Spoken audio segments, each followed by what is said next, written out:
Boa noite.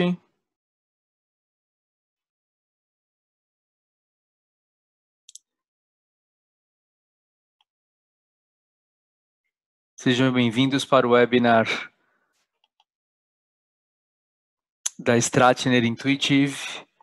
Queria agradecer Isabel e Heloise pela possibilidade de estar aqui e de estar falando sobre duas paixões.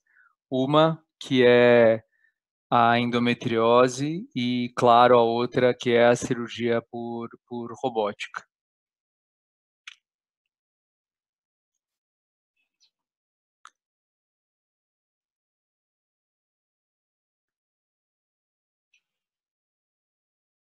Queria aqui colocar as minhas questões e os meus conflitos.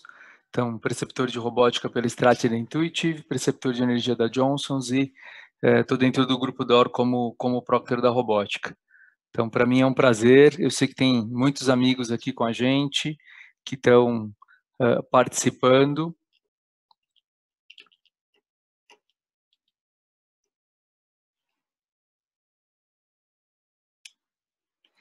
E aqui eu queria fazer uma brincadeira com vocês. Para quem gosta de automobilismo sabe do que eu vou estar falando. Esse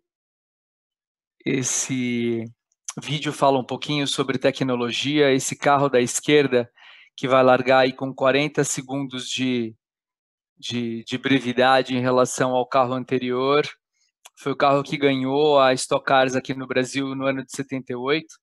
Esse vídeo não é tão atual, é um vídeo de 2010, mas ele traz um pouquinho o que a tecnologia pode fazer com a gente e mudança de atitude e comportamento. Então, o carro de trás é um carro da estoque atual, é o carro de 2010, que larga com 40 segundos de antecedência, e a gente vai ter a oportunidade de ver o que vai acontecer na linha de chegada. Acho importante a gente falar de tecnologia e de comportamento, porque muitas vezes a gente busca o melhor para as nossas vidas em termos de tecnologia no carro, no dispositivo que a gente vai usar no celular, e às vezes, quando a gente fala em comportamento, em indicação e abordagem operatória, a gente acaba pensando numa série de questões e a gente não vê o que a tecnologia pode nos trazer. Então, foi só uma brincadeira, né, um alento para os amantes de automobilismo e um pouquinho para a gente pensar no que a tecnologia pode influenciar nas nossas vidas. Falando um pouquinho de endometriose. Então, a endometriose, por definição, é a presença de tecido endometrial fora da cavidade endometrial, infiltrando estruturas adjacentes. E essa infiltração ela pode variar, né? Pode ser menor, pode ser maior ou igual a 5 milímetros, quando nós temos um quadro mais profundo, e a gente tem que ter nesta infiltração a presença de estroma ou glândulas endometriais. A prevalência, isso varia conforme a literatura, em torno de 10 a 20% das mulheres em fase reprodutiva, algo em torno de 50% das pacientes com infertilidade, e quando a gente avalia o grupo de pacientes com doença, com dor pélvica crônica, essa incidência ela pode chegar até 80%. A gente tem que ficar atento em relação às queixas clínicas, a dor pélvica crônica, que é caracterizada pela presença de dor que mantém as suas características na pelve por um período maior ou igual a 6 meses, a questão de dismenorreia, dispareunia, sangramento uterino anormal, infertilidade, as queixas intestinais como disquesia e, e como hematúria. Uh, Além disso, a gente tem queixas que podem estar relacionadas à parte periférica, do comprometimento de nervos periféricos, queixas relacionadas à dor e a questão do pneumotórax catamenial, que é algo muito importante.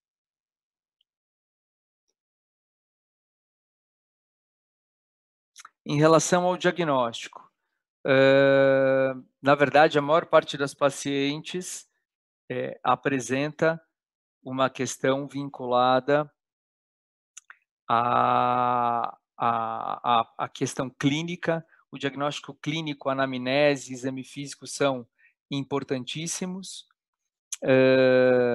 e a questão dos exames de imagem que acabam colaborando com o nosso diagnóstico, a questão do ultrassom com preparo intestinal, a ressonância magnética de pelve, tórax, assim como a questão da utilização da colonoscopia.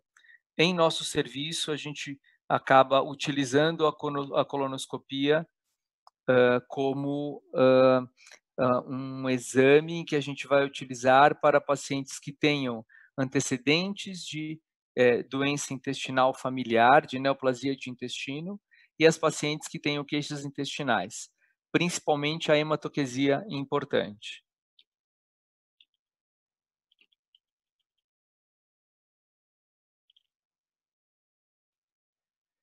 Esse trabalho é um trabalho clássico do Maurício Abrão, que foi publicado em 2007 e que fala da comparação em termos de sensibilidade e acurácia em relação ao diagnóstico do exame clínico, do ultrassom transvaginal, aqui com preparo, e da ressonância magnética.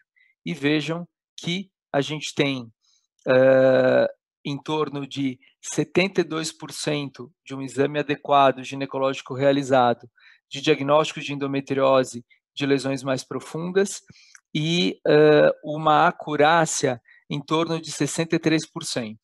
Então, de cada 10 pacientes com endometriose, quando bem examinadas, 6 terão um diagnóstico já no exame clínico. Claro que a gente costuma complementar o nosso exame com exames laboratoriais, e aqui em São Paulo a gente opta pela realização da ultrassonografia transvaginal com preparo intestinal, que tem uma sensibilidade em torno de 98% e uma acurácia de quase 100%. Aqui é um exemplo do que a gente encontra em nossos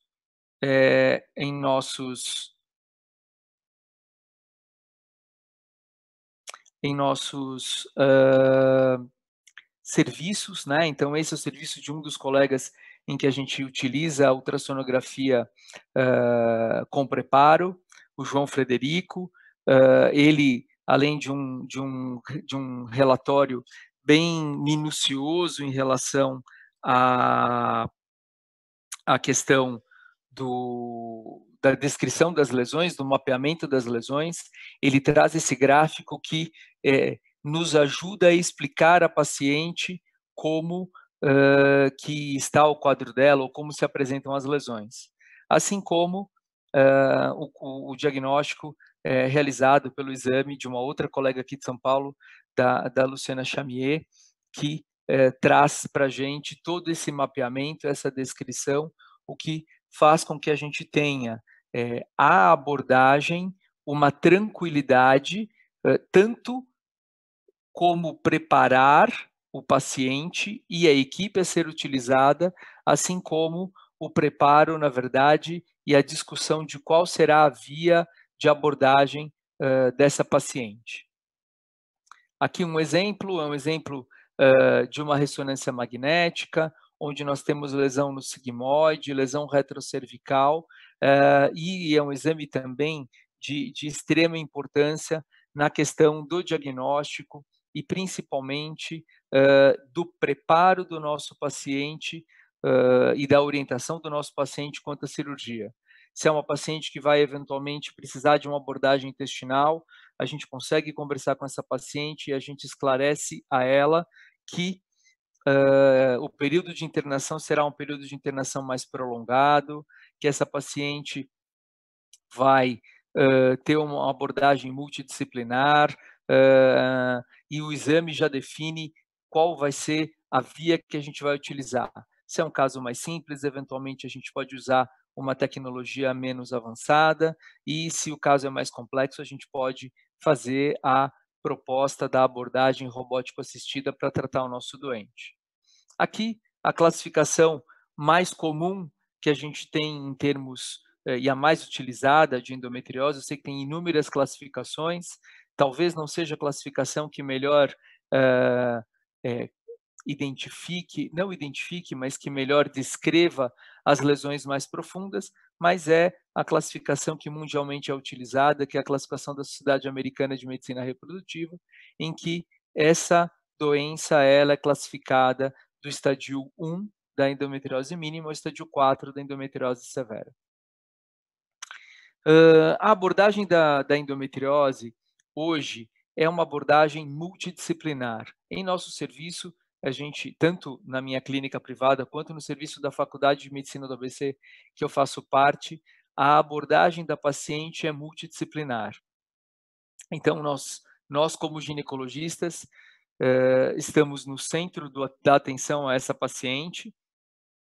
Muitas vezes a paciente chega ao serviço, encaminhada para o cirurgião minimamente invasivo e é ele quem vai contribuir com o diagnóstico, quando esse diagnóstico não foi ainda esclarecido, e é ele quem determina, baseado na história clínica, no exame físico e nos exames subsidiários, quais serão as outras, disciplinas ou as outras os outros colegas que vão participar do time cirúrgico.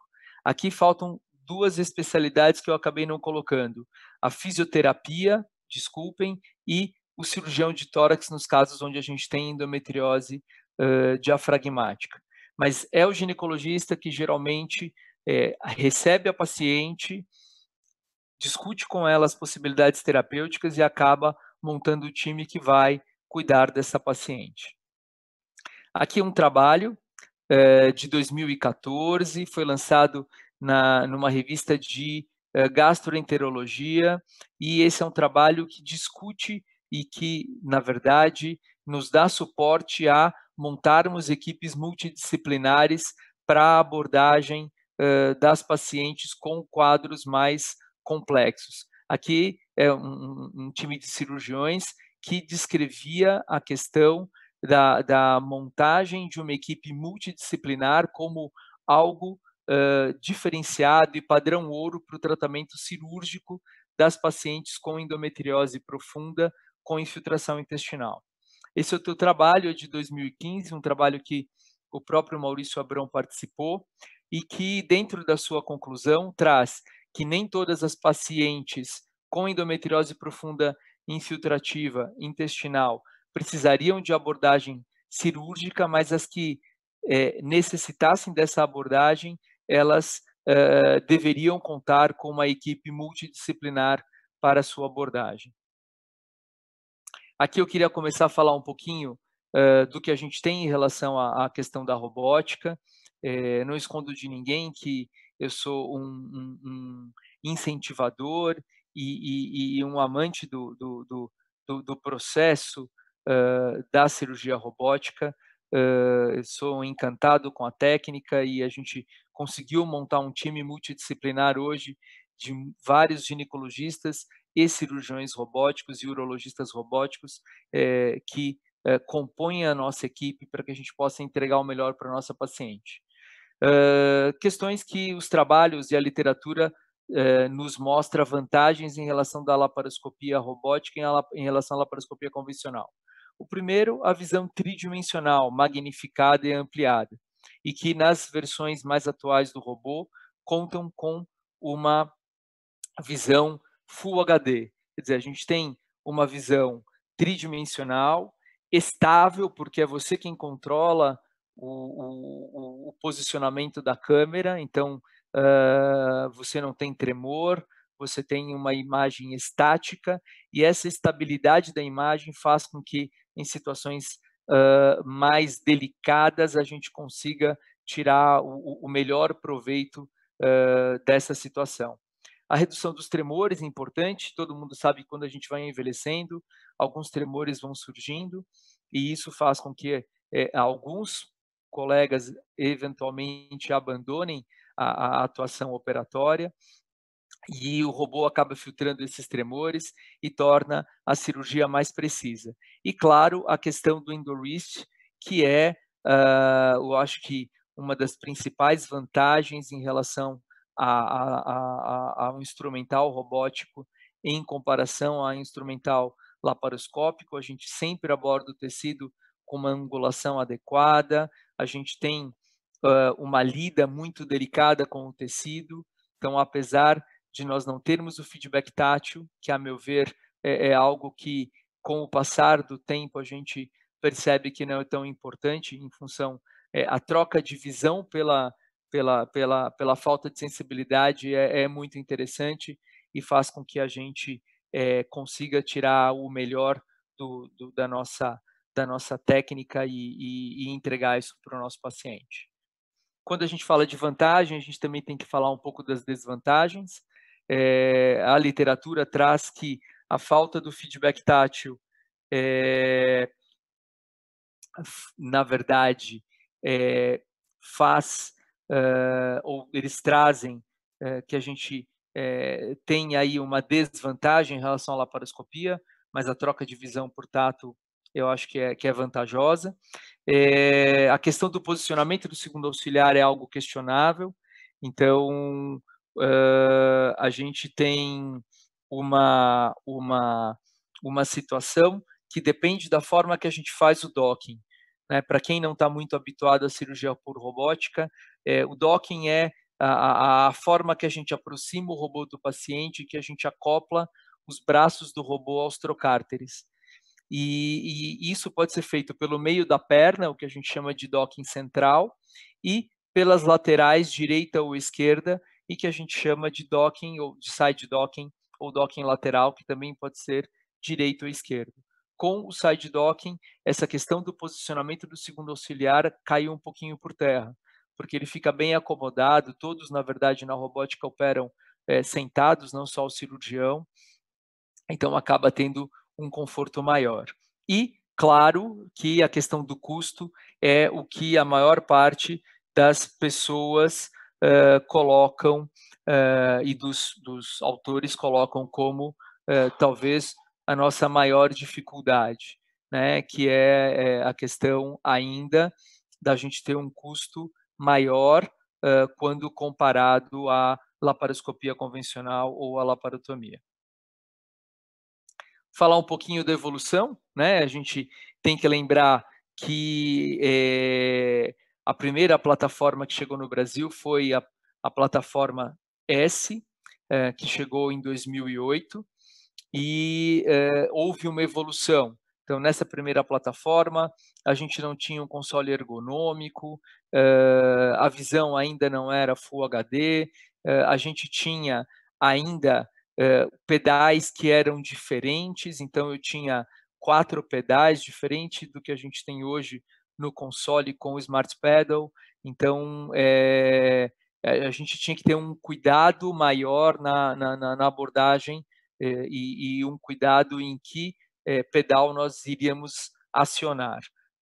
A foto de cima é o SI, que é uma plataforma que a gente tem em muitos dos hospitais aqui no Brasil ainda, e a plataforma XI, que chegou aqui praticamente em 2017, e foi a sensação, realmente é um diferencial dentro do que a gente tem hoje em termos de robô, e quem já operou com o robô XI sabe que a ótica é mais delicada, a questão da gente poder operar em vários quadrantes é algo que traz um fator facilitador, a gente tem muita coisa diferente e que traz um ganho no procedimento, né? Um controle maior para mobilizar essa troca da ótica quando a gente opera com ótica 30 graus, se ela está olhando para cima ou para baixo, tudo isso fica sob o cuidado do cirurgião. Eu acho que uma das principais vantagens que a gente tem em relação à laparoscopia robótica em relação à laparoscopia convencional é que o cirurgião ele tem autonomia. Então eu controlo os 4 braços do robô, eu controlo a minha câmera, eu me apresento e eu acho que demora um período para que a gente tenha o entendimento do que a gente pode tirar da plataforma e principalmente que eu sou o cara que vou me apresentar, né. Então, enquanto na laparoscopia a gente conta com o nosso auxiliar nos apresentando, no robô a gente tem um pouco mais de autonomia. É claro que em casos complexos todo mundo participa, né, então, e isso é algo importante. Não é uma cirurgia solitária, mas é uma cirurgia em que a gente tem muito mais autonomia.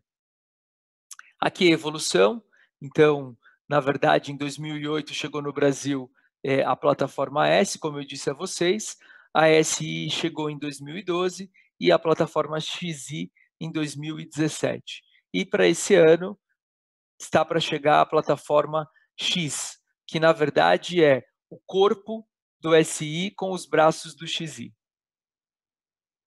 Aqui, o que a gente tem de vantagens em relação à quarta geração, são muitas coisas, né, então o XI, na verdade, você tem tudo. Eu brinco e falo, quando eu estou fazendo as proctorias, que, tudo que nas outras plataformas, eram opcionais, no XI é original de fábrica. Então a gente tem o simulador, né, nos hospitais em que a gente tem a mesa integrada, eu posso mobilizar o paciente sem precisar fazer o undocking do robô, e isso é um ganho de tempo. A gente tem a questão dos grampeadores, eu tenho a questão do Firefly, para a gente poder usar a indocianina verde, tanto na avaliação vascular das anastomoses, como na avaliação do linfonodo sentinela nas cirurgias oncológicas, eventualmente na utilização do próprio da própria indocianina para evidenciar uma ou outra lesão de endometriose. Quer dizer, a literatura traz para a gente várias utilizações da indocianina e eu, para isso, eu preciso ter esse dispositivo do Firefly para a gente poder enxergar. Aqui, mais um slide falando aí do ganho em relação ao XI, principalmente na ginecologia, que é a abordagem de multiquadrante, principalmente quando a gente tem que operar pelve e abdômen superior, quando a gente tem lesões diafragmáticas, por exemplo, em que a gente opera a pelve e depois faz a rotação do robô e a gente acaba operando o abdômen superior. A gente tem o Vessel Sealer, que vai chegar, o Extend no Brasil, que torna o procedimento mais rápido, um controle de sangramento, né, super importante. A gente tem a questão da fluorescência, a questão do grampeador, nós já temos à disposição no Brasil, então você, na verdade, só utiliza as cargas, o grampeador, ele é um grampeador do próprio robô articulado, e o cirurgião acaba controlando tudo isso. Em relação à cirurgia, né, como é que as coisas foram evoluindo, o que é claro que a o ganho tecnológico, ele vem associado a diversas coisas, né. Então eu tenho um monitoramento muito importante do doente, um cuidado no posicionamento desse paciente. Então essa é o exemplo de uma paciente, a posição em que ela é operada. Vejam que a gente opera com os 2 braços ao longo, muito parecido com o que a gente faz na laparoscopia. A gente opera com, as pernas semifletidas, utilização de manipulador uterino, tudo muito parecido com a laparoscopia.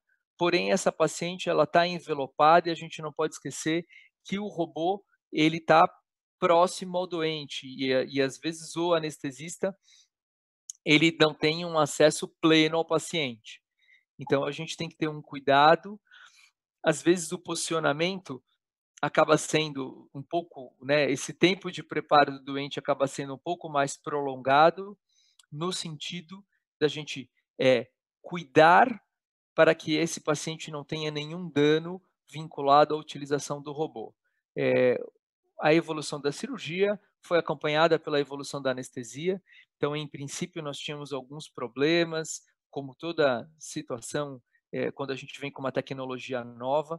Hoje, no nosso hospital, os anestesistas são nossos parceiros, entendem o posicionamento, entendem que, eventualmente, o nosso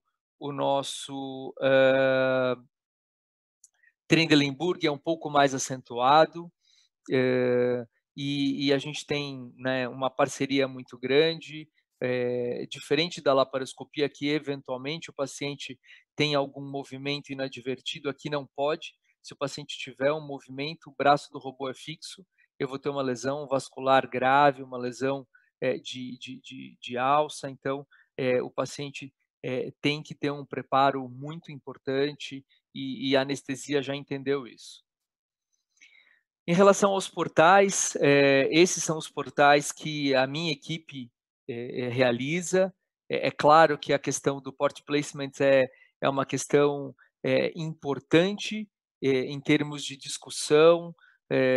Os colegas cariocas acham que as nossas punções são muito inestéticas, eles fazem punções mais baixas. A gente sabe que com a plataforma XI é mais fácil da gente abaixar um pouco a punção.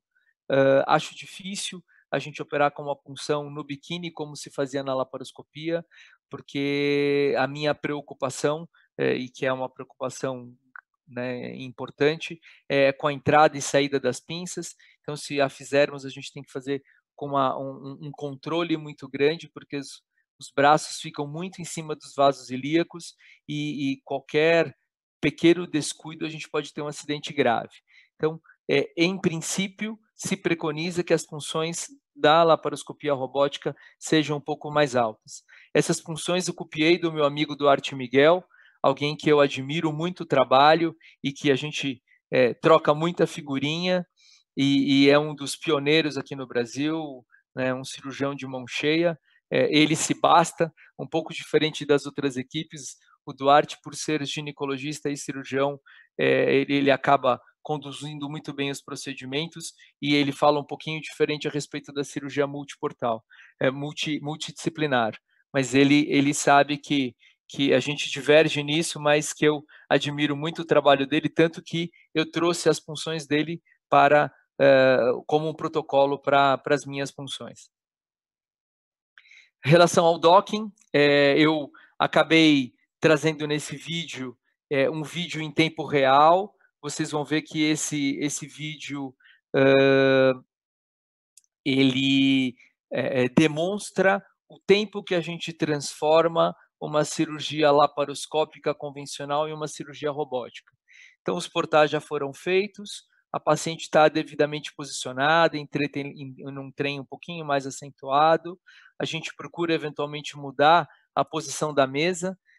A esta época, a gente fazia o side docking esquerdo, então, apesar de ser um cirurgião de mão direita, eu operava com com duas pinças na mão esquerda e hoje a gente acabou mudando um pouquinho. O ano passado tive a oportunidade de ir para Atlanta e fiz um curso com o Devin Garza e com o Arnold Víncula, e eles acabaram sugerindo que talvez o cirurgião de mão direita devesse ter duas pinças no braço direito, e a gente começou a aplicar isso recentemente no nosso hospital, até por um motivo em que a gente mudou o robô de sala por conta do Covid, e o side docking esquerdo estava ficando um pouco difícil de ser feito, e a gente acabou testando o side direito, e eu tenho muito mais autonomia na abordagem do intestino quando eu faço um side docking direito. Então, as proctorias que eu já tenho feito, eu já tenho incentivado os colegas a procurarem utilizar esse side docking direito, para a gente ter mais autonomia. Vejam que pouco mais de 5 minutos a gente acabou conseguindo transformar uma cirurgia laparoscópica convencional em uma cirurgia robótica. Nesse outro vídeo, eu vou mostrar para vocês como a gente faz o docking do modelo, né, da plataforma XI. Para quem nunca teve contato, a gente faz um setup prévio de onde vai ser o lado que o robô vai entrar e em que região você vai operar. Se vai ser abdômen superior, abdômen inferior ou pelve. Então, essa conformação dos braços está para a pelve. Se a gente fosse operar o abdômen superior, ele ficaria num sentido invertido. Vejam que tem uma linha de laser que vai direcionar o ponto onde a gente vai deixar a ótica e um outro diferencial em relação à questão do SI. Para o SI, a gente tem um braço só para a câmera. No XI, a gente pode colocar a câmera em qualquer um dos braços. E isso independe do momento da cirurgia. Nesse outro vídeo, eu estou trazendo um pouquinho da mobilização e de como a gente controla o console. Vejam que eu tenho pedais que ficam à esquerda e à direita. Os pedais da direita são controlados pelo pé direito e são os pedais que controlam a energia. Aí eu pisei na câmera e o pedal de cima é um pedal que é como se fosse uma embreagem onde eu consigo reposicionar o meu braço para que eu opere em uma posição confortável e ergonômica. Eu tenho um grande amigo chamado Rubens Paulo, minha dupla de internato na faculdade, cirurgião robótico de mão cheia, e o Rubens é um dos colegas que advoga muito a questão da ergonomia em relação à cirurgia por robô. E tem alguns detalhes importantes que ele fala para a gente na aula dele em relação ao posicionamento, a questão da flexão dos braços, a flexão da perna, a posição da cabeça, a gente não encostar a fronte naquela borrachinha, aquela borrachinha ela é bem convidativa, mas isso aumenta demais a tensão na região cervical e isso pode, em um cirurgião de grande volume, pode trazer sequelas. Então, essa aula do Rubens vale a pena a gente assistir, é incrível. Aqui um pouco de literatura, né? A primeira coisa é que não existe trabalho que comprove que a laparoscopia robótica ela é superior à laparoscopia convencional. A gente tem inúmeras publicações que nos falam dos benefícios da laparoscopia robótica.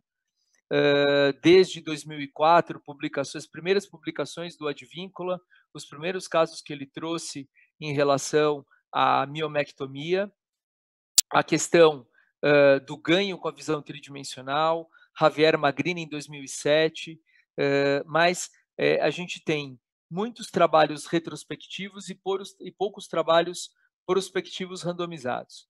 O único trabalho prospectivo que a gente teve foi esse La Rose, que foi publicado em 2016, na verdade, ele excluía as pacientes com endometriose infiltrativa de via urinária ou de trato urinário ou intestinal. Talvez as pacientes que tenham uma maior indicação para a abordagem do robô.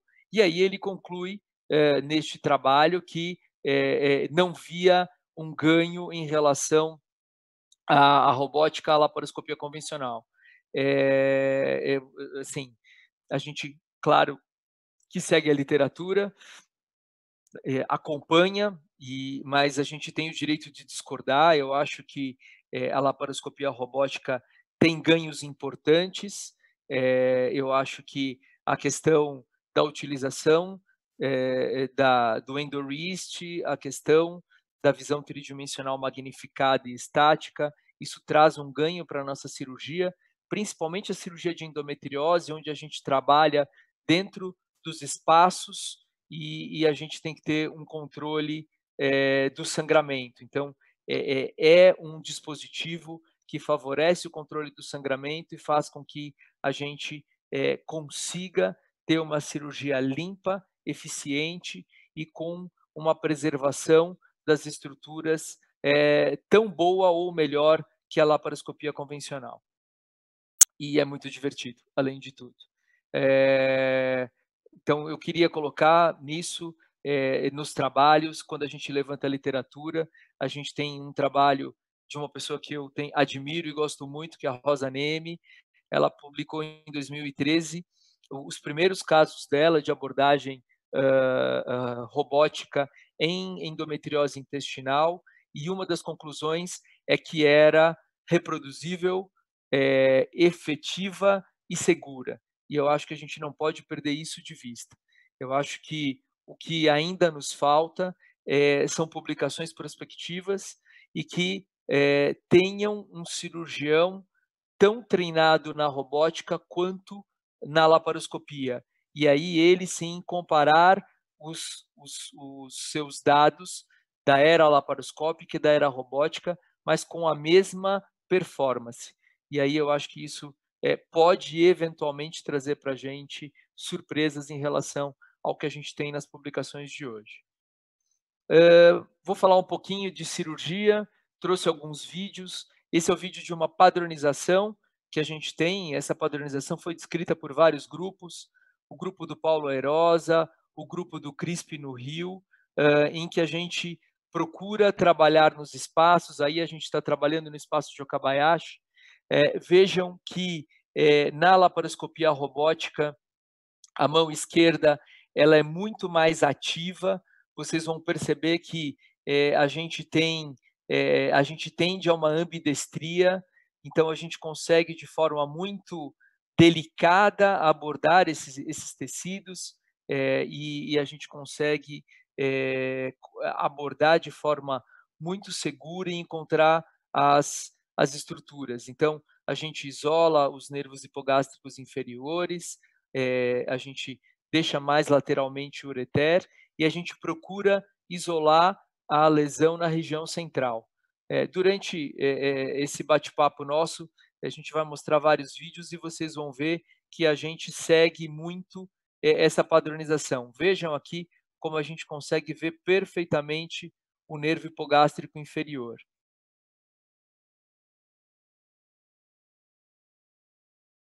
Aqui, falar um pouquinho de endometriose e abordar e o comprometimento da via urinária. Aqui eu estava numa esterectomia, uma paciente que teoricamente não tinha alterações e queixas de endometriose, tinha uma lesão que parecia ser um mioma na região do recesso vesicuterino, e a gente descobriu uma lesão importante de endometriose acometendo bexiga nessa região. Partimos para a abordagem da lesão, paramos um pouquinho o tempo da esterectomia, e aí a gente vai, de forma segura, abordar a lesão. Aí eu acabei abrindo a bexiga. Vocês vão ver que a gente vai isolar a lesão, e nesse momento eu estou fazendo uma ressecção da lesão, trabalhando com os 3 braços, um braço apoiando a bexiga e os outros 2 trabalhando. Essa é a vantagem da gente abordar. Ali eu estava procurando os ósteos ureterais. Vejam que o sangramento ele é mínimo, e aí para a gente fazer a sutura da bexiga, eu optei nesse caso em fazer uma ressecção, ou melhor, uma abordagem do espaço de Retzius, tirar a tensão da sutura, e aí eu vou fazer uma sutura em 2 planos da bexiga. A gente acabou procurando utilizar o caprofil aí na abordagem.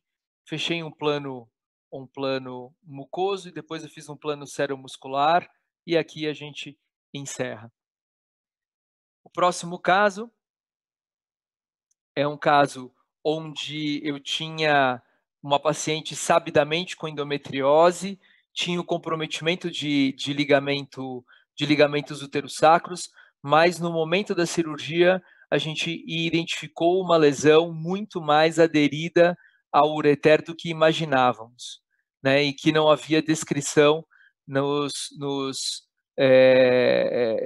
exames pré-operatórios. Vocês vão ver que eu deixei esse vídeo original, então tem aí a voz do Renato e do Luiz, que são os meus coloproctologistas que trabalham comigo a maior parte do tempo, e vejam que a gente aborda com muita tranquilidade, e imaginem a distância que eu estou trabalhando, né, uma proximidade da lesão, algo que a gente eventualmente na laparoscopia não consegue ter essa estabilidade e essa ampliação, além da visão tridimensional, aqui vocês estão contando só com uma visão bidimensional, claro, e a gente observa que a adventícia do ureter ela estava livre de doença, né? O que até me animou a usar um pouquinho de energia. Vejam que inicialmente eu estava fazendo uma técnica de abordagem, né, de ureterólise sem energia,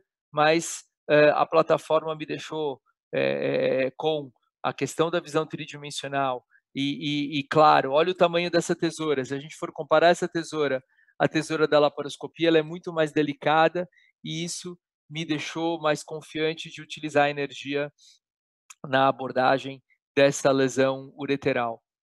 Aqui um outro caso, esse caso foi um caso interessante, um caso em que eu estava operando com o Gilberto Jorge Saba, que é um meu amigo, irmão, e o Renato Panhoca, o colega urologista, que também faz os casos com a gente, e essa paciente tinha uma extensa lesão que comprometia o ureter, uma lesão infiltrativa do ureter com ureterohidronefrose. Esse vídeo gentilmente foi cedido pelo Panhoca e pelo Gilberto para que a gente pudesse apresentar hoje aqui para vocês. E aqui fazendo o controle, a hemostasia, usando o Hemolock, né? Aí provavelmente era uma das artérias que iam para a bexiga, tinha uma lesão grande aí, e aí a secção do ureter, né, que previamente foi cateterizado. Aqui o Panhoca está terminando de fazer a ressecção da lesão, a gente opta por ter uma equipe multidisciplinar, então a gente acaba variando e rodiziando o console, dependendo do momento da cirurgia. Aqui, complementando a questão do reimplante do ureter na bexiga, e, ao final, ele utiliza e faz uma técnica anti-refluxo para que essa paciente não tenha nenhum comprometimento futuro. Aqui eu falei, né, assim, trouxe para vocês um vídeo antigo, um dos vídeos iniciais nossos. Então vejam que a qualidade da imagem, desculpem, ela é diferente, porque aqui a gente tinha no nosso serviço a plataforma S e eu desenvolvi muitos casos com ela. Para mim foi um privilégio operar com a plataforma S, né, levando em consideração que muitos dos grandes cirurgiões americanos operaram com a plataforma S, então ter acompanhado a evolução foi bastante interessante. E vejam que a gente tem aqui, bem junto da lesão, o nervo hipogástrico inferior do lado esquerdo. Então vocês vão ver que a gente cuidadosamente consegue ir isolando o nervo da lesão, como o Renato Barreto, que é o meu parceiro irmão, sempre diz, né, o trabalho que a gente tem na endometriose é semelhante a de um arqueologista, né, onde você acaba tirando o que o tempo colocou em cima e a gente vai preservando as estruturas, e todos nós sabemos hoje, olha aqui o nervo bem evidenciado, como é importante a preservação nervosa na abordagem da endometriose. Isso melhora a vida do nosso paciente e diminui, na verdade, o sofrimento dele quando comparado a uma época em que a gente não tinha essa preocupação e acabamos eventualmente sequelando algumas pacientes.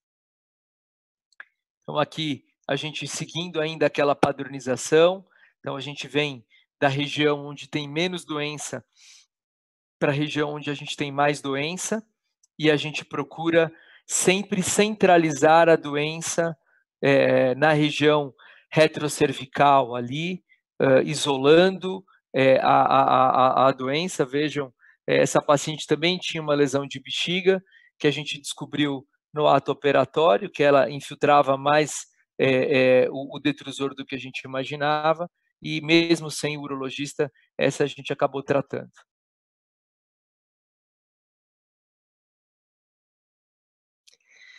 Endometriose de compartimento lateral, eu acho que talvez esse seja o maior desafio de hoje, com a evolução do tratamento, cirúrgico, dentro da laparoscopia, a evolução de todos nós, nós começamos, e entendemos, que a abordagem do intestino ela é segura, factível e que o que mais traz para a gente preocupação e eventualmente complicações é a abordagem da endometriose no compartimento lateral. Esse caso é um caso recente, vocês vão ver que a gente já tem uma evolução na manipulação do tecido e uma destreza muito melhor na realização do procedimento. Claro, essa velocidade está um pouquinho adiantada em relação à velocidade normal de cirurgia. Aqui a gente está abordando já na verdade, a região lateral ao ureter, o espaço de Lático, porque era uma lesão grande e que ia, na verdade, desde a região central até a parede pélvica, então comprometia também o ureter, parcialmente o ureter, mas principalmente os paramétrios, o paramétrio esquerdo. Vejam que aqui eu já isolei a artéria uterina, e aqui a gente está melhorando a abordagem, a gente já tinha ampliado aqui a abordagem do Lático, aqui eu estou isolando melhor o ureter da parte lateral da lesão, com uma tremenda precisão, então vejam que realmente essa abordagem ela é muito precisa e cuidadosa. Existe uma discussão se a qualidade da energia que a gente utiliza com a plataforma robótica ela é diferente da energia mono e bipolar convencional. Eu não utilizo hoje energia avançada para o tratamento de casos complexos como esse. A energia mono e bipolar ela basta, ela é muito segura, a gente tem uma dissipação muito pequena lateral. Eu acho que é porque a questão do wrist permite que nós tenhamos uma entrega de energia muito adequada e num ângulo adequado, o que faz com que a gente tenha uma mínima corrente de lesão. Vejam que a gente está ali com a uterina isolada, a hipogástrica um pouquinho mais para baixo também isolada, a ilíaca externa mais para trás estava isolada. Aqui eu estou tirando a lesão da parte medial. Essa lesão ela estava aderida tanto ao ureter quanto ao nervo hipogástrico inferior mais embaixo. E a gente vai progredindo de forma cuidadosa e delicada, com um sangramento muito controlado. Vejam que o campo ali embaixo está um pouco vermelho, mas daqui a pouco vai ficar praticamente exângue, como agora eu mostro para vocês. A gente vai fazer a ressecção da lesão de forma cuidadosa, preocupado, com o ureter e com o nervo. Então, daqui a pouquinho a gente vai fazer a ressecção completa desta lesão e a individualização perfeita do ureter passando abaixo da artéria uterina. Então, aqui, de forma cuidadosa, tirando a nossa lesão da parede do ureter ali.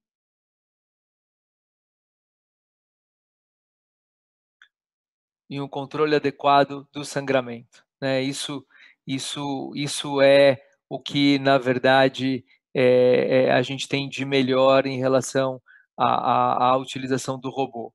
Então, a visão tridimensional, as pinças articuladas, o controle mais importante do sangramento faz com que a gente tenha, olha aí que bonito, a uterina, na verdade, individualizada e o ureter passando abaixo dela, e eu ainda vou abordar o resto da lesão que ficou para a parede pélvica.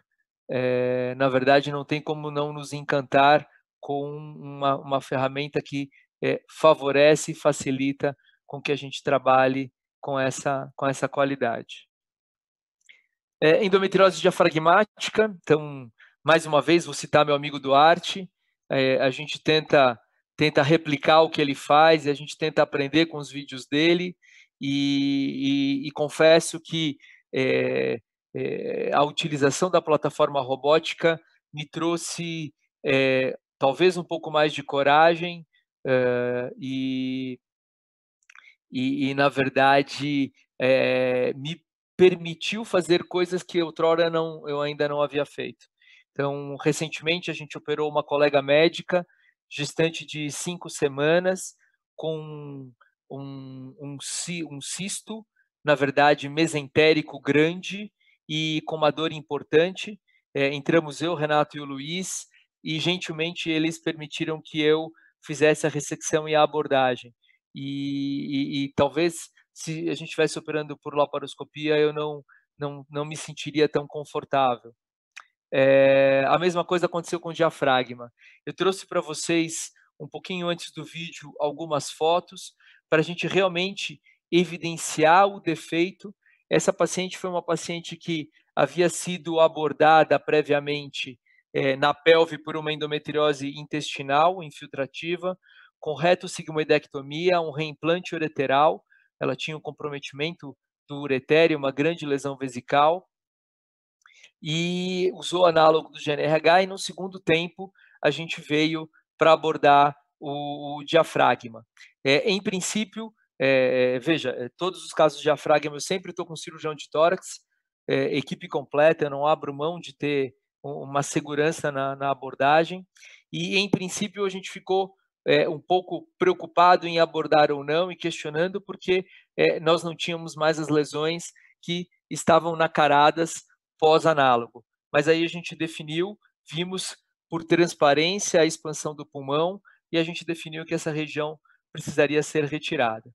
Fizemos a ressecção da lesão, aqui eu fiz um picture-in-picture com fotos, e aqui o aspecto final.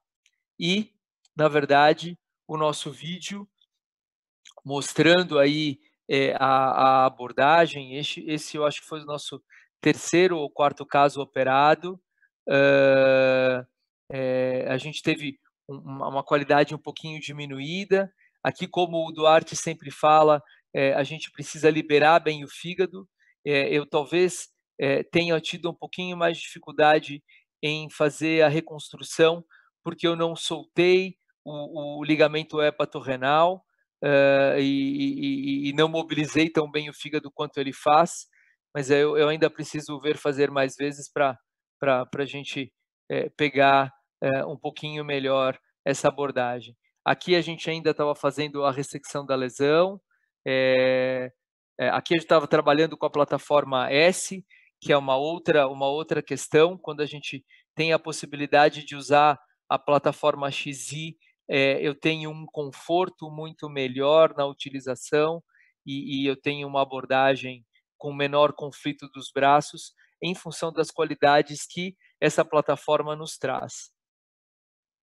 Aqui a gente abaixando o fígado com uma das pinças, o colega cirurgião de tórax me ajudando a tracionar a lesão, e a gente acaba ressecando totalmente a lesão.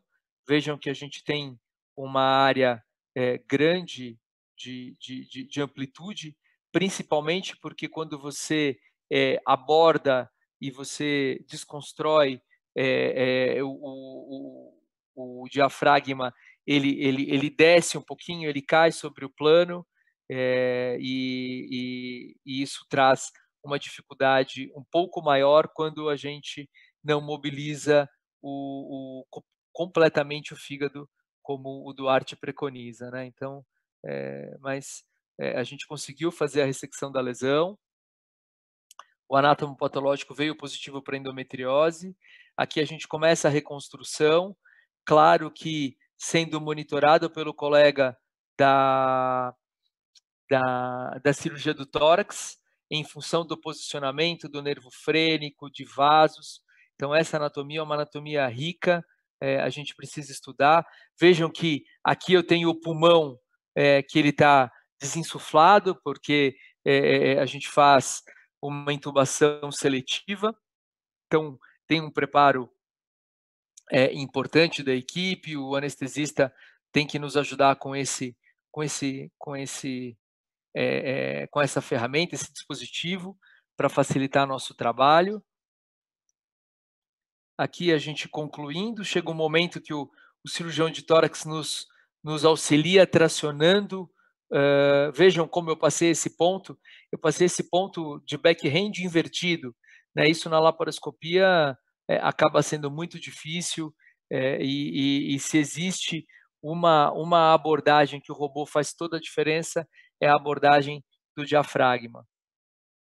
Aqui a gente conduzindo aí a síntese, num segundo tempo a gente veio do lado inverso, eu comecei da esquerda para a direita e depois fui da direita para a esquerda, até que a gente puxa o fio que estava no tórax para dentro e eu transpasso a outra sutura e a gente termina a gente termina a cirurgia desta forma, com o diafragma fechado, e aí o posicionamento do dreno de tórax. Falando de endometriose intestinal, eu acho que a ferramenta nos possibilita usar muito menos grampeadores. Então, a partir do momento que a gente começou a fazer a abordagem robótico-assistida, a gente vem progressivamente sendo menos agressivo na ressecção das lesões, acompanhando o que a literatura nos coloca. Vejam que aqui a gente segue aquela padronização, fizemos a centralização da lesão. Aqui é o Renato operando, fazendo a ressecção da lesão, né, da parede do intestino. E a gente vai, nesse caso, fazer um shaving totalmente robótico. Tinha uma lesão que infiltrava a vagina, a gente acabou abrindo a vagina, e aqui o Renato vai fazer um shaving usando energia, com segurança, porque a visão tridimensional permite que a gente tenha um controle pleno dos planos, e a gente trabalha numa proximidade muito maior, o que faz com que a gente tenha uma segurança plena na abordagem, e ao final a gente acaba fazendo a síntese seromuscular aí do intestino e tendo a tranquilidade de encaminhar essa paciente para casa entre o 3º e 4º dia de pós-operatório, como comumente a gente faz para esses casos menores.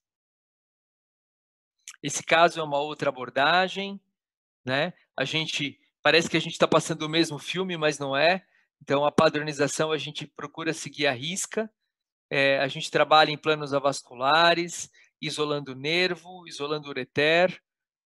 Aqui, a gente procura sempre desgastar a lesão, e depois que a gente desgasta a lesão, a gente avalia o quanto de lesão remanescente na parede da alça intestinal a gente ficou. Vejam, aqui a gente passou um probe retal para avaliação disso. Esse caso foi o Luiz quem operou, Luiz Carlos Benjamin, é o chefe da equipe, é o mais velho de todos nós, e parece um menino quando tá fazendo cirurgia com robô. E aqui a gente definiu que ainda tinha uma lesão maior e se optou por fazer uma abordagem, um grampeamento linear nessa paciente. Então, a gente deu o ponto para apresentar, praticamente a gente gasta uma carga elevando a lesão e, ao final, a gente tem um grampeamento linear, seguro e factível. Esse é um outro caso onde a gente tinha uma importante lesão retrocervical. Mais uma vez, a gente seguindo a padronização, essa paciente tinha uma lesão importante infiltrando a vagina. Vejam que a gente vai fazer uma colpectomia parcial aí, após o shaving do intestino, a gente viu que ainda tinha uma lesão infiltrando a parede e a gente optou por fazer, na verdade, uma ressecção nesse caso. A passagem do grampeador, aí a gente colocando a lesão dentro da alça, dentro do grampeador, desculpe, e esse é o aspecto final, sem lesão remanescente no reto ali. Aqui é um outro caso, esse caso é um caso interessante, foi um caso que a gente fez ainda com a plataforma S, vocês estão vendo que a imagem não é tão nítida. Em 2016, nosso time, né, eu, Renato, Luiz e o Gilberto Saba tivemos a oportunidade de irmos para o Congresso Americano de Cirurgia Robótica e lá encontramos o nosso amigo Duarte e o Domene e a Paula. E aí, numa aula, aquela aula derradeira do Congresso, um monte de gente indo embora, o Renato Juquinha fez com que a gente assistisse a última aula e a gente foi brindado com um colega mostrando essa técnica, uma técnica em que a gente faz uma abordagem totalmente intra-abdominal para colocar a ogiva e tirando o espécime pela vagina. Voltamos para São Paulo, fizemos rapidamente um caso, e aí o Renato encontrou com o Duarte num evento da cirurgia geral, e o Duarte apresentou um vídeo desse. Então, simultaneamente, a gente foi lá para fora, vimos coisas novas e começamos a aplicar aqui. Esse caso é um caso interessante, uma outra paciente com uma endometriose importante, essa paciente tinha uma lesão alta no sigmoide, optamos por fazer uma abordagem mais conservadora, no sentido de não fazer uma ressecção tão ampla, então a gente acabou fazendo uma sigmoidectomia mais alta,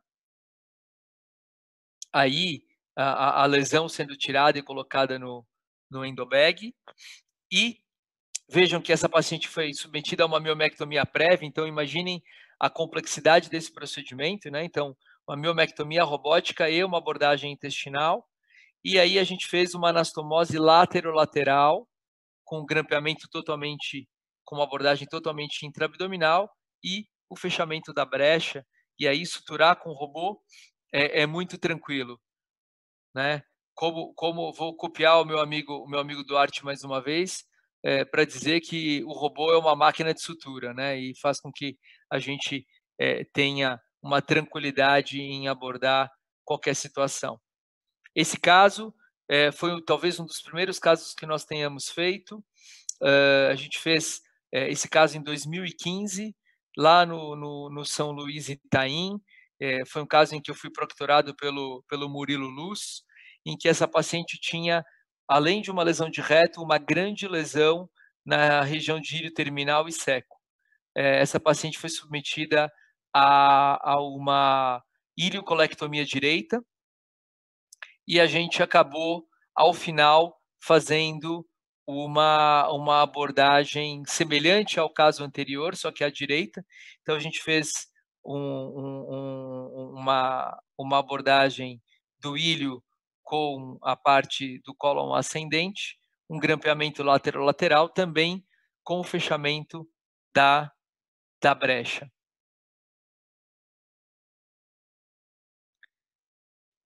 E vejam que mesmo a gente tendo um side docking esquerdo, a gente consegue abordar e conseguir abordar com tranquilidade a região do seco e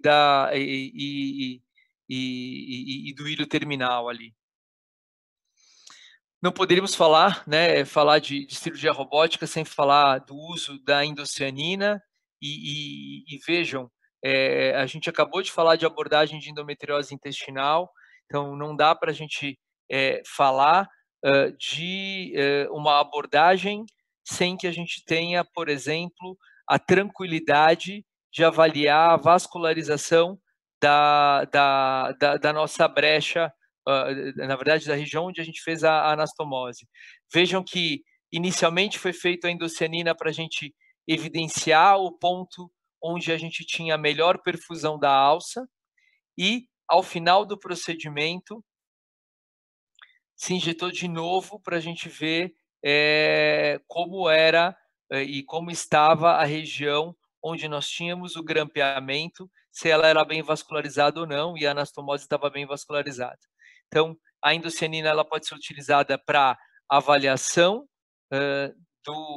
da vascularização das nossas anastomoses, assim como na abordagem dos linfonodos sentinelas em pacientes oncológicas.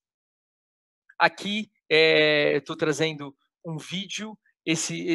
Essa talvez tenha sido uma das cirurgias mais desafiadoras que nós fizemos.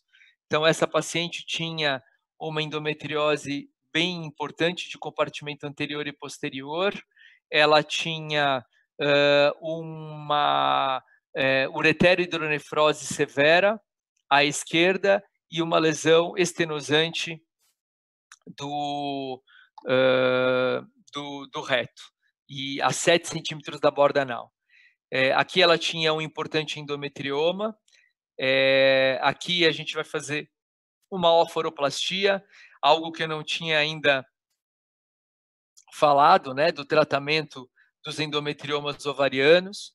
Então, eu acho que a utilização do robô faz com que a gente tenha um controle muito importante do plano de clivagem, e isso permite que a gente utilize a técnica descrita por Cani, que é a técnica de abordagem em zonas. Então, a zona 1 seria aquela região em que o endometrioma está aderido à fosseta ovariana, a zona 2 é a parte menos vascularizada, mas mais fibrótica, a zona 3 a região perto do hilo, e a zona 4 seria o peritônio da fosseta ovariana, e que em uma grande parte dos casos ela vem positiva para a endometriose. E às vezes a gente acaba não ressecando essa região. Vejam que aí eu estava procurando ureter, tinha um quadro aderencial muito importante, e a gente vem mais para trás para poder encontrá-lo, e aí a gente acaba indo na porção superior, e a gente vai isolar, e vejam o tamanho desse ureter, né? Então, esse ureter estava aí pelo menos 2 vezes o diâmetro normal, totalmente sem contração, e aí a gente foi liberando as lesões, tentando abordar e reconstruir a anatomia, que é o que a gente faz, como mais uma vez vou citar o Duarte, a separação de componentes, né? Então a gente vai evoluindo a cirurgia. Essa cirurgia foi uma cirurgia multidisciplinar, onde nós abordamos em 3 equipes. Então foi uma cirurgia mais longa, foram 11 horas de cirurgia. Essa paciente saiu da UTI com 12 horas de procedimento e foi embora para casa do 4º para o 5º pós-operatório, tendo sido submetida a uma retossigmoidectomia segmentar. Aqui a gente ainda tentando isolar, o útero, vejam, estava um pouquinho mais móvel.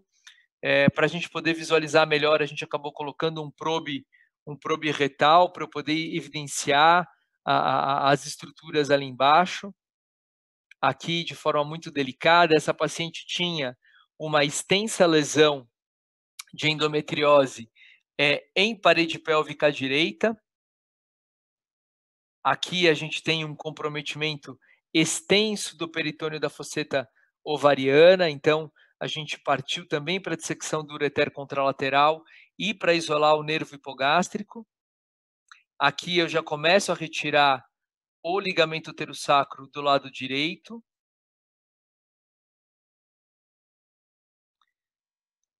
A gente tirando algumas lesões peritoneais e tentando achar os planos para evoluir essa cirurgia de forma mais adequada.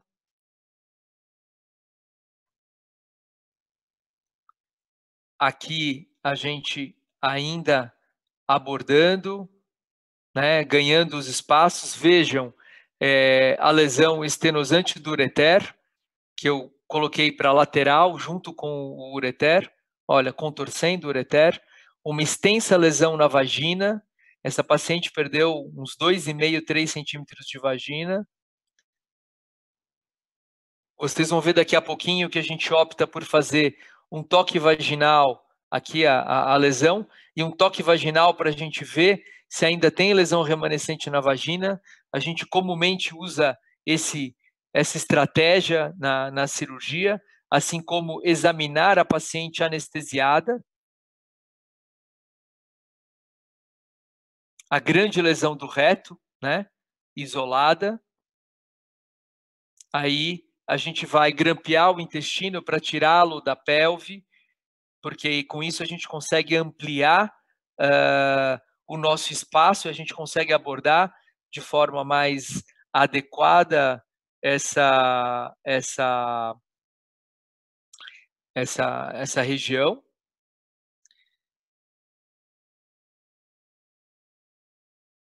E aqui a gente vai concluir, tinha uma lesão importante do ligamento redondo. Vou fechar a vagina.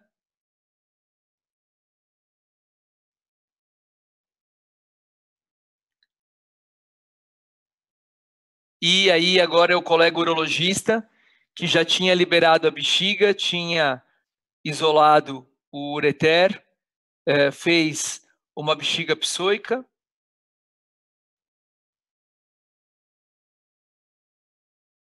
E agora, brilhantemente, meu amigo Oséias de Castro, brilhantemente, vai fazer o reimplante do ureter. Aqui a passagem do duplo J, um pouquinho diferente do caso que a gente viu com o Renato Panhoca, ele optou por passar o duplo J posteriormente. E o reimplante ureteral com a válvula anti-refluxo. Além disso, a gente tem a abordagem do intestino, o grampeamento e, ao final da cirurgia, a pelve com a anatomia reconstruída. E a colocação de dreno pela abordagem. Essa era a lesão estenosante do intestino.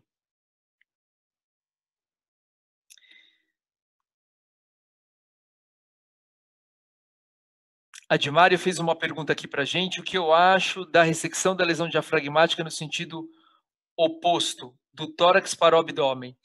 Ela é factível, tem muita gente que o faz. Acho que depende, eu acho que principalmente de como a equipe se organiza, de como a gente discute isso previamente. Todos os nossos casos, eles são documentados. O Renato, ele é o responsável por documentar. Na véspera desses casos mais complexos, nós sempre conversamos e decidimos a tática.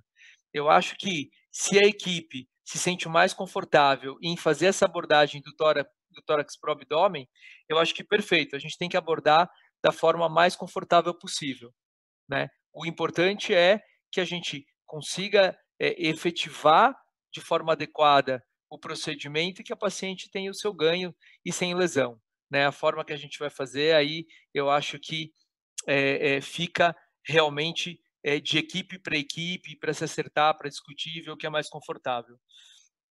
Outra pergunta, obrigado.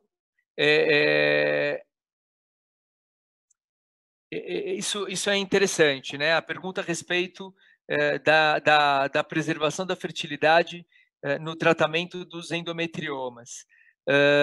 Eu acho que a gente tem que discutir muito bem, e isso depende da idade da paciente. A gente sabe muito bem que as técnicas que talvez preservem mais a reserva ovariana são as técnicas que, eventualmente, aumentam a recidiva dos endometriomas. Aí depende muito da situação que a gente tem, né, isso tem que ser discutido com o paciente, eu acho que é importante, discutiu com o paciente, se acertou direitinho com a equipe, qual a condução que a gente vai ter, como que a gente vai, organizar esse pós, se essa paciente já guardou, óvulos ou embriões ou não, onde a gente poderia eventualmente ser um pouco mais agressivo no tratamento. Eu acho que, isso varia, mas eu acho que para qualquer cirurgia reparadora, né, e preservadora, eu acho que a plataforma robótica traz um grande ganho para a gente. Eu queria deixar de mensagem para casa alguns pontos. A primeira coisa, a preocupação em relação à endometriose. Então, realmente é uma doença que a prevalência é muito alta, 15 a 20% das mulheres em fase reprodutiva, 50% das pacientes inférteis e de 71 a 81% das pacientes com dor pélvica crônica. O diagnóstico ele tem que ser, como o Eduardo Schor fala, clínico. A história da paciente já fala para a gente que ela tem endometriose. Exame físico, a gente precisa examinar muito bem o doente. O trabalho do Maurício mostra para a gente que, se examinarmos o nosso paciente de forma adequada, de 6 em cada 10 doentes, a gente consegue identificar lesões de endometriose. Claro que a gente precisa complementar isso ou com ultrassom com preparo ou com ressonância, depende da região, do que a gente tem de colegas envolvidos na imagem. O tratamento cirúrgico da endometriose, independente de qual seja o sítio, ele é seguro e efetivo. A abordagem robótica assistida ela é segura, reproduzível e eficaz. A visão 3D, a estabilidade da imagem, o EndoWrist e a redução dos tremores trazem uma maior precisão à cirurgia e a ergonomia é melhor e o cirurgião termina a cirurgia menos cansado, né? E teoricamente ele entregou o melhor dele por estar menos cansado da cirurgia. A gente já tem vários trabalhos que mostram que o tempo operatório vem diminuindo em relação a outrora e principalmente que em alguns casos ele já é mais rápido que a própria laparoscopia e que os custos vêm caindo. Claro que a gente espera no futuro mais tecnologia. Seria um sonho, por exemplo, a gente conseguir ter uma pinça ultrassônica articulada, né? Nós temos o Vessel Sealer, que é muito interessante, é muito adequado, que acelera muito o processo, mas a gente quer mais tecnologia, a gente quer novos dispositivos e a gente sabe que isso vai chegar para a gente. Sem dúvida nenhuma, faltam estudos prospectivos randomizados que talvez nos mostrem que a robótica tem ganhos em relação à laparoscopia convencional, mas os estudos que a gente já tem hoje já mostram resultados parecidos. Nós temos, na verdade, os mesmos benefícios, né? Então, quando eu comparo a laparoscopia à robótica, em menor sangramento, menor tempo de internação, menos dor no pós-operatório, menos uso de analgésicos, então a gente já tem resultados semelhantes. Eu acho que o tempo deve nos provar mais coisas. Mas eu não tenho dúvida, assim como já tem indícios na literatura que falam que a plataforma robótica ela é a tecnologia a ser utilizada em casos complexos, pacientes obesas e principalmente na nervopreservação.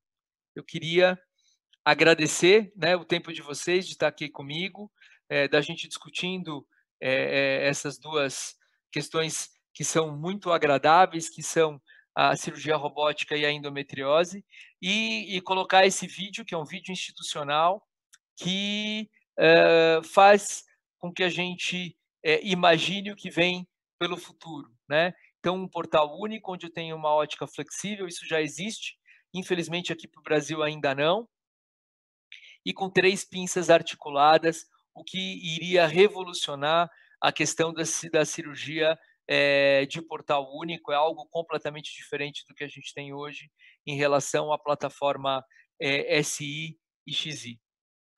Obrigado.